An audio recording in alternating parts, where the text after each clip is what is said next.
Welcome to the series, Critical Thinking Skills in Science. This is Chapter 4, Building Our Own Philosophy, Session number 2.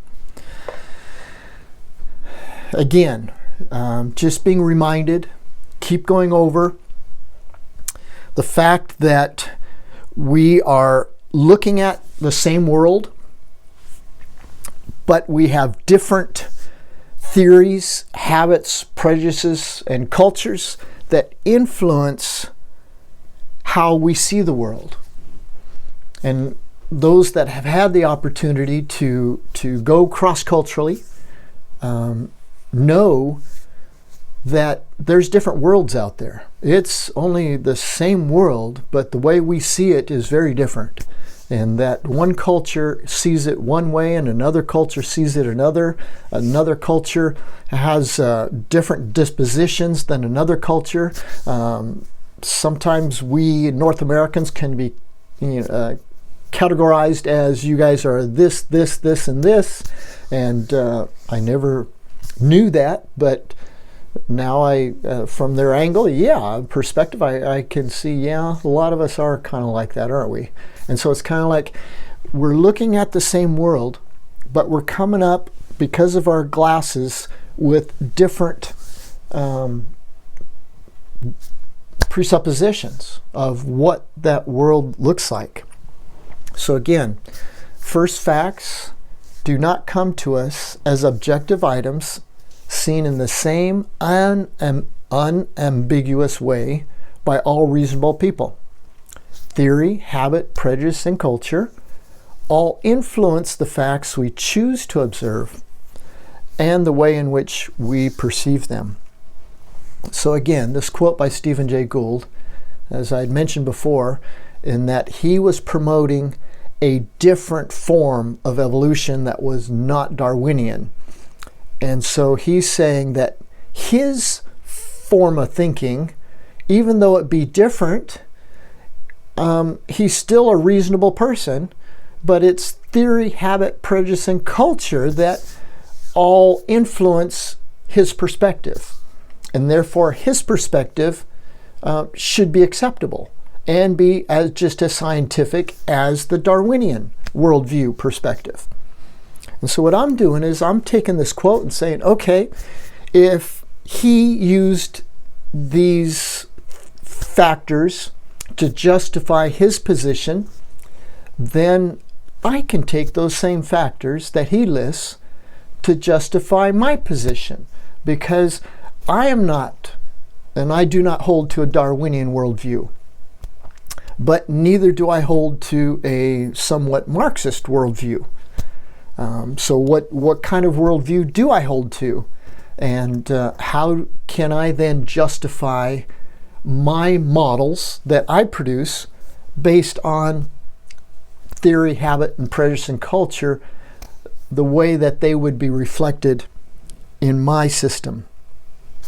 Again, here's the house project that we have, and like I said, it's my house that I'm building as you're observing, and I'm starting with culture. So I'm starting with the Weltbild, which is the world picture, and I'm including the four factors, or those factors of Stephen Jay Gould. One is culture, in which you can see that philosophy does not include. And so I am starting with culture, and then I'm going to go up and over to philosophy, where I am going to choose my source of reliable knowledge, the foundation. So again, my ground zero is the Weltbild, which are life experiences, my surrounding environment, culture, and beliefs. Those form a picture of the world. And through its subconscious formation, then I look at the world through that picture, or through that transparency that's kind of opaque, or it's got its different coloring and maybe a little different warp, but it's the glasses that we use. So basically, I am starting with ground zero. And what is my ground zero? And as I mentioned earlier, I am going to select as my source of reliable knowledge biblical. But I want to understand the biblical source as it was initially created to be understood. And so that is the Hebrew culture, which God communicated through a culture to give us his revealed word. So the Hebrew culture then, and now, would be identified as being non-Western in its tendencies. So again, as I mentioned, is that I am a Westerner, but now understanding how a non-Westerner looks at things, I need to assume more of a non-Western perspective to understand the biblical source, to be able to get from my source of reliable knowledge the content that would be faithful to the original authors. So now I'm going from the base and I'm moving up to the foundation of the house. And the foundation of the house is my choosing my epistemology, which would be my Weltbild, which would be what is my source or reliable knowledge. There's generally 4 sources recognized in philosophy as sources of reliable knowledge. And number 1 is human intuition. So it's something within me, but it's not something mathematically proved or rationally decided upon or that you come to justified. It is intuition. I know it. I just know, I feel this is right. I have a gut feeling about it, an instinct that this is right. So that is one source, human intuition. Source number 2, external authority. That would mean an authority external to me and external to my thinking, external to my feeling, external to my experience. It would be believing in, then, as the Hebrew culture would have an external authority, is what they go to for direction, to complete the will of their authority. Or number 3, human reasoning. And number 4, human observation or empiricism. So which of those 4 would you prefer? And would you say that is my source? Which one is it? Now I can tell you modern day science has chosen kind of a combination of 2 of them. And first they start with number 4, with observation. If it cannot be observed, then it cannot be scientific. If you can't submit it to an experiment, an empirical experiment, then it is not qualified as scientific knowledge. And there are those that say the only source of knowledge, reliable knowledge, is science. So they start with human observation or empiricism, the experiment, and then they develop, after observing it, an hypothesis of what would explain that experiment. Well, a hypothesis then invokes human reasoning. And so that is kind of the combo within the scientific method. But we're not talking about scientific method right now. We're talking about, as my position, what would I choose as my source of reliable knowledge, meaning that I am wanting to choose Scripture. So that would mean number 2, external authority, in that I choose to submit then to an external authority. And this is where we kind of come into a bit of conflict in, this class or series is on critical thinking as applied to science. And critical thinking does not allow for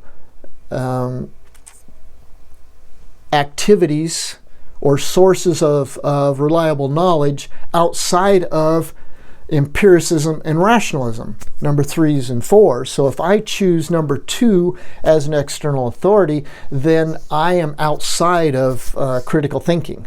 And so this is where critical thinking we'll see as defined by our Western culture. But in chapter 11, I think it is, we're going to be developing a critical thinking model based on a non-Western concept perspective. And so I choose an external authority, which would be not just Scripture, but it would be the God of those Scriptures as revealed through Scripture and as revealed through what has been created. So my source of reliable knowledge is God, as revealed in special and general revelation. Special revelation meaning that God directly communicated through the prophets, through the writers of the books of the Old Testament and New Testament. General revelation has to do with what God created, and what Romans chapter 1 says, that through that which has been created, man is without excuse. That God's invisible attributes are clearly seen through what has been created. So we can know God through what He has created. And we can know God through what He has said directly. Genesis 1:1, since that is our source of reliable knowledge, is God's revealed word. Genesis 1:1 says, in the beginning God created the heavens and the earth. The Hebrews don't even attempt to explain where God came from. He is assumed and He is believed to exist. Now there's some that would object and say, no, wait a minute. Let's go back. If you're starting with God, you have to then explain, where did He come from? What produced Him? And I would have to say that's my starting point. That's my basic belief system begins unjustified rationally, because I haven't built the system yet. I am still building the belief system of the system. But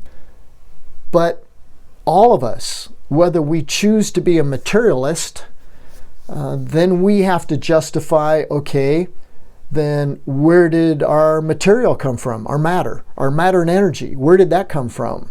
Or where did the information come from that organized that matter and energy? And so we're both kind of at an impasse, and we're both kind of at a point that we cannot justify and defend logically, in that in the beginning God created. So my beginning point begins with God. And so my assumption is God, and then He created. Now I want to make this clear, is that I'm not a creationist because I believe that creation proves God exists. I am a creationist because I assume God exists, and Genesis chapter 1 verse 1 says, in the beginning God created the heavens and the earth. So my assumption, as the Hebrew assumption, is that God exists. And what did God do? He then created. And so I don't need to use creation to try to prove His existence, because I assume He exists from the beginning. But I look at creation to see the attributes, the invisible attributes of God, which I cannot see. And this is an interesting perspective of the Hebrew God, is the only God in that time that had no image. The rest of the gods that cultures believed in all had an image. But yet the Hebrews were the only nation, the only culture that had an invisible God, that even prohibited making an image of which they thought he kind of looked like. So this is Genesis 1. This is the beginning then of my source of reliable knowledge. The Hebrews, again, took this to mean that God exists and that he created a literal heavens and literal earth. What that means is that for the Hebrews, they were very context-driven. They were very concrete in their thinking, and that when the scriptures say that God created the heavens and the earth, they believe that those are two distinct locations, and that those locations actually exist. There are others that would be a realist position philosophically, in that they believe that there is a physical reality that exists apart from them thinking about it, because it was told to them through their scripture, is that God exists and what God created also exists. So we're back to the house, and we're looking at the house saying, okay, I have built off of the Weltbild, which is the picture, the world picture. I have started there with a non-Western perspective, which means open system, which means a God that communicates with man through different forms of revelation. And what is my source of reliable knowledge? Going over to the philosophy side, my epistemology, my source is biblical. But it's not just biblical, but it's the God of the Bible who has communicated through general and special revelation. That's a wrap on session number 2. So on session number 2, we're at the second level of building our house up. And I want you to be going along thinking about it as to what would your choices be, and you're going to have to justify at the end, when you get up to the top, what models do you propose? What models does your system support? Again, we're Tim and Holly Nyquist, and you're welcome to communicate with us through these addresses here. And this is chapter 4, building our own philosophy. We're actually building my own, and you're kind of observing, and hopefully that you're able to build your own as we go along. This is session number 2 out of 10. Thank you again for joining me, and hope to see you in the next one.